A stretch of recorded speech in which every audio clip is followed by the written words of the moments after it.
What do you want? Tell me. Light, dark, or something else entirely? Dark Souls 2, Scholar of the First Sin, you could take the Throne of Want and then choose light or dark off screen, or you could renounce the throne and try to find another path. And I believe that we can follow this path in Dark Souls 3 with the Usurpation of Fire ending.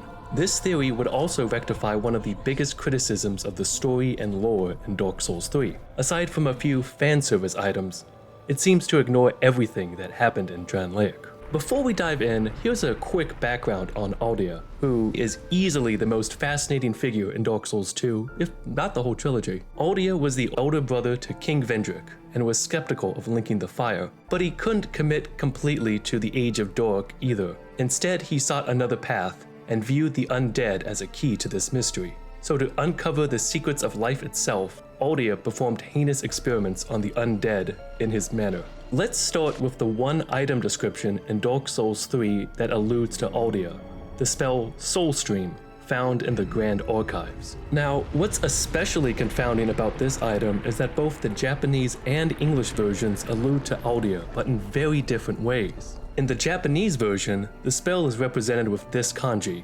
which is the same name of a spell you find in Aldia's Keep in Dark Souls 2. But in that game, the spell was translated as Soul Geyser. So just to be clear, Soul Stream in Dark Souls 3 has the same name as Soul Geyser in Dark Souls 2. Let's look at the English item description for Soul Geyser in DS2. A secret art unleashes a gush of souls. The homing soul mass pierces its target, then hits repeatedly for additional damage. This blasphemous spell is a family heirloom of Lord Aldia's. It was designed to pummel foes until its power is entirely exhausted. But as Loki pointed out, a lot was lost in translation. The Japanese description says the spell was a black art designed to keep pursuing the enemy, a clear allusion to the Pursuer's spell from Manus. And the spell wasn't a family heirloom but was Aldia's legacy and represented years of scholarship. Now in Lothric, Soulstream has a whole new item description, and this time it's the English version that sounds like it's alluding to Aldia. Sorcery imported by the first of the scholars, when Lothric and the Grand Archives were but young, fires a torrential volley of souls. The first of the scholars doubted the linking of the fire and was alleged to be a private mentor to the royal prince. For a lot of people, myself included, the phrase "the first of the scholars" sounds a lot like the Scholar of the First Sin himself. And since Aldia doesn't drop any souls after his boss fight, he's most likely alive. I mean, if Andre is around, why not Aldia? Aldia being Lothric's mentor could even explain why the prince decided to refuse to link the fire, the inciting incident for Dark Souls 3. Not linking the fire would effectively be a stalling tactic to give Londor enough time to prepare and usurp the fire.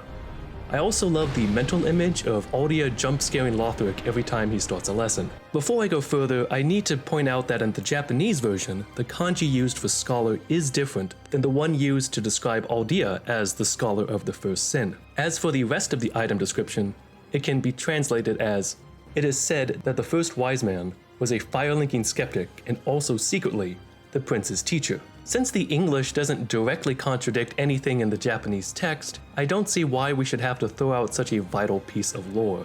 And again, this is in the official published version of the game. This isn't cut content or anything. For what it's worth, I checked and the kanji for wise man is also translated as scholar in the scholar's ring, scholar's candlestick, scholar's robe. So it was a systematic change. And wise man is a synonym for scholar after all. I've also seen the theory that the fire-linking skeptic wasn't Aldia, but Pontiff Sulivan. Supporters of the Pontiff hypothesis point out that in the High Wall of Lothric, you can find this statue. This man is holding a sword that looks a lot like the profaned greatsword, so the statue is most likely the Pontiff, and I agree with that.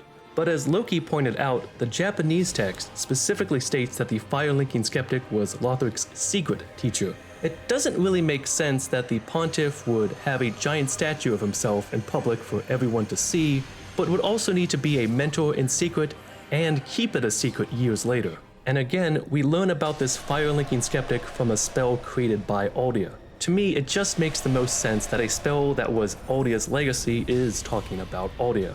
Finally, there's one piece of evidence that really seals the deal for me. When you fight the Soul of Cinder, they use the power of all those who link the fire, including Gwyn, and the Soul of Cinder is a clear avatar of past players. Since the Soul of Cinder sits at a bonfire like we do, can dodge roll, and even do backflips. But the Soul of Cinder also uses the Soul Stream spell, yet this version of the spell only appeared in Dark Souls 3.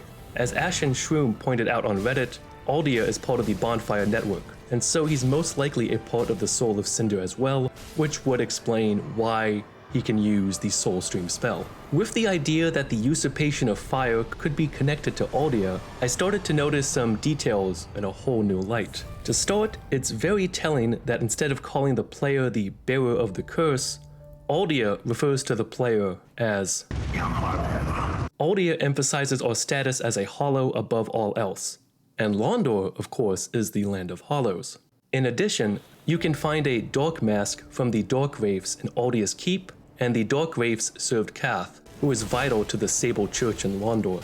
And one of the founding sisters of the Sable Church, Yuria, uses the katana Darkdrift, which was also used by Grave Warden Agdane, who watches over the undead crypt that houses Vendrick. Both Vendrick and Yuria have very similar speeches. Vendrick calls us a coveter of the throne, which is another way of saying usurper, and both of them see the hollow as the true form of men. With dark unshackled, a curse will be upon us, and men will take their true shape. Our Lord of Hollows, it shall be who weareth the true face of mankind. Which dovetails nicely with Aldia's speech. Once the Lord of Light banished the dark and all that stand from humanity. And men assume the fleeting form. These are the roots of our world.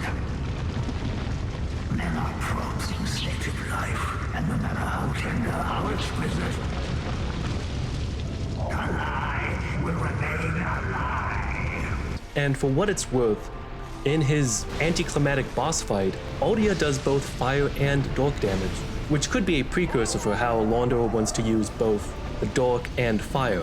Instead of letting the fire fade and accepting the age of dark, the Sable Church wants to seize the power of fire for their own. Much like Gwyn, Londor wants to resist the cycles of nature in order to forge a new age of hollows. Well, did it work for those people? No, it never does.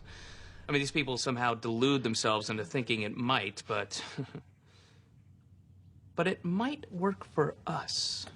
Having a secret ending that is itself a sequel to another secret ending definitely sounds like something FromSoft would do.